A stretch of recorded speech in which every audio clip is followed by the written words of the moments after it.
10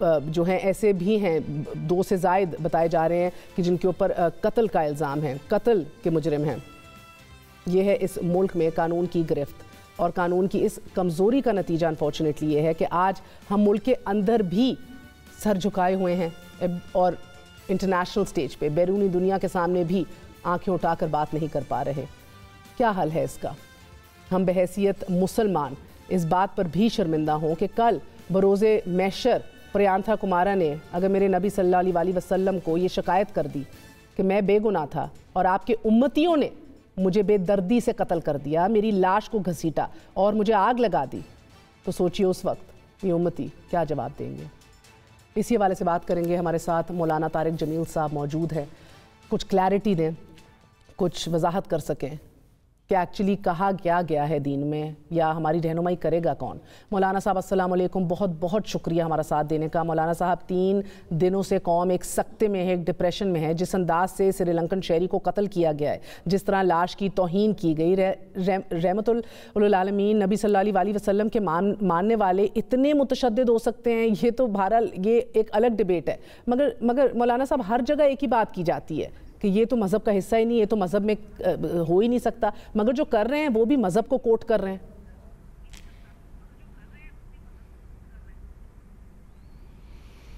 جی بسم اللہ الرحمن الرحیم۔ یہ واقعہ تو سراسر ظلم پر مبنی ہے، نہ اس کا کوئی اسلام سے تعلق ہے، نہ انسانیت سے تعلق ہے، نہ اخلاقیات سے تعلق ہے، نہ ہی یہ میرے نبی کی تعلیمات ہیں، نہ ہی یہ اللہ کے نیک ولیوں کی تعلیمات ہیں۔ یہ جہالت ہے، بہت گہری جہالت ہے، اور اس سے بڑی بیماری دنیا میں کوئی نہیں ہوتی۔ جس قوم کو جہالت کا اندھیرا لپیٹ لے، وہ دیکھنے میں دیکھ رہے ہوتے ہیں لیکن وہ اندھے ہوتے ہیں، سننے کو کان ہوتے ہیں لیکن وہ بہرے ہوتے ہیں، بولنے کو زبان ہوتی ہے لیکن وہ گونگے ہوتے ہیں۔ تو ہم بحیثیت قوم سارے ہی شرمندہ ہیں، اور اس کا کوئی بنتا ہی نہیں کسی طرح کہ بھئی ایسے ظلم کے ساتھ۔ حضرت عبداللہ بن عباس رضی اللہ تعالیٰ عنہ کا فرمان ہے لا يعذب بالنار الا رب النار، کہ اللہ کے سوا کسی کو یہ اجازت نہیں کہ کسی کو جلائے اور اس کو عذاب دے۔ تو یہ جہالت ہے، اور اس کے پہلے مجرم تو خود عوام ہیں جنہوں نے نہ قرآن سیکھا نہ قرآن سنا۔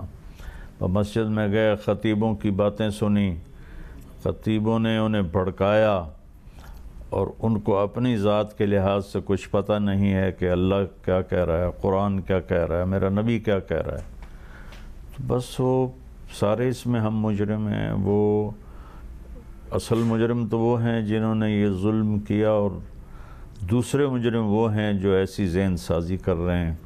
پوری قوم کو توبہ کرنی چاہیے اللہ کی بارگاہ میں۔ ہم سب شرمندہ ہیں، میں اس کے اوپر کیا کہوں؟ مولانا صاحب ہمارا ایک المیہ ہے، میں اس المیہ پہ آؤں گی، مگر اس سے پہلے تھوڑی سی میں آپ سے کلیئرٹی اس لیے چاہ رہی ہوں کیونکہ دیکھیں ایک جتنی جنونیت، اتنی صفاقیت کہ لاش کو ہی آگ لگا دی جائے، الزام پوسٹر اتارنے کے اوپر ہو، تو مولانا صاحب توہین مذہب کے معاملے پر قانون کو ہاتھ میں لے لینا، یہ رجحان جو ہے یہ دین کی خدمت ہے کیا؟ پہلے تو اسٹیپ بائی اسٹیپ چلتے ہیں نا، کہ بہت سے لوگ جو ہمارے معاشرے کے کنفیوزڈ ہیں، جو جھولا جن کو کہا جاتا ہے، مگر وہ کنوکشن سے کرتے ہیں نا، مگر they look up to people like you۔ تو ذرا سا کلیئر کریے کہ لا اینڈ آرڈر دین کی یہ دین کی خدمت نہیں ہے، یہ تو دین کی بدنامی ہے۔ قانون کو ہاتھ میں لے کر فیصلے کرنے کی شرعاً کوئی گنجائش نہیں ہے۔ شریعت میں حد ہے، نافذ کی جاتی ہے، عوام نہیں کرتے، حکمران کرتا ہے، اور اس کا پورا عدالتی نظام ہوتا ہے، اس کے بعد جا کر حکومت حد نافذ کرتی ہے۔ اس طرح عوام اٹھیں اور کتنے بے گناہوں کو ایسے ہی قتل، بہت سے اشارے آپ نے بھی کیے ہیں، اور اس سے بھی زیادہ واقعات ہیں، اور اس میں ہماری قومی کوتاہی ہے کہ ہم نے اپنے نسل کی تربیت نہیں کی، ان کو قرآن نہیں سمجھایا۔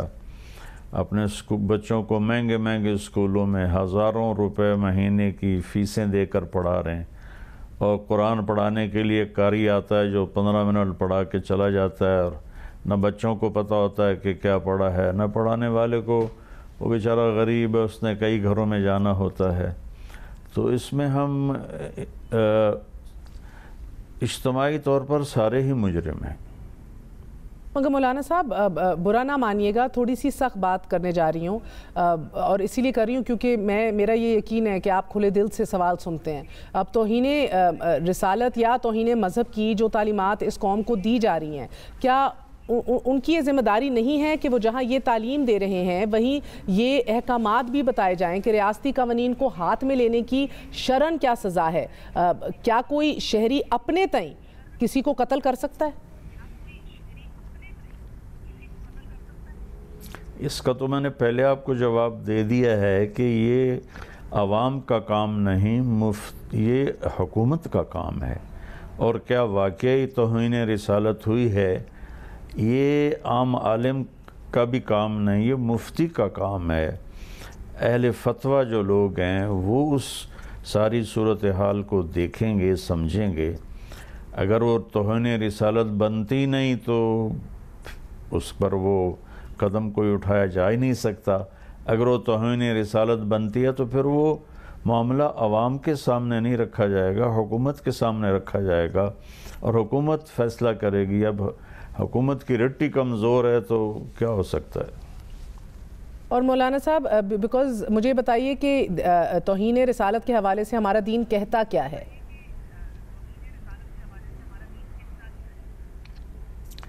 دیکھیں یہ کبیرہ گناہ ہے، اور اس کے بارے میں زیادہ تو اہل فتویٰ بتائیں گے، میں مفتی نہیں ہوں، لیکن اتنا میں کہتا ہوں کہ یہ کبیرہ گناہ ہے، اس کی کیا سزا ہے وہ فقہا بتائیں گے۔ ٹھیک ہے، مگر آپ کی نالج میں کیا ہے؟ میں اس لیے پوچھ رہی ہوں بیکاز یہ جو کر رہے ہوتے ہیں، میں نے ابھی ویڈیوز بھی دکھائیں، وہ مختلف احادیث کو کوٹ کرتے ہیں۔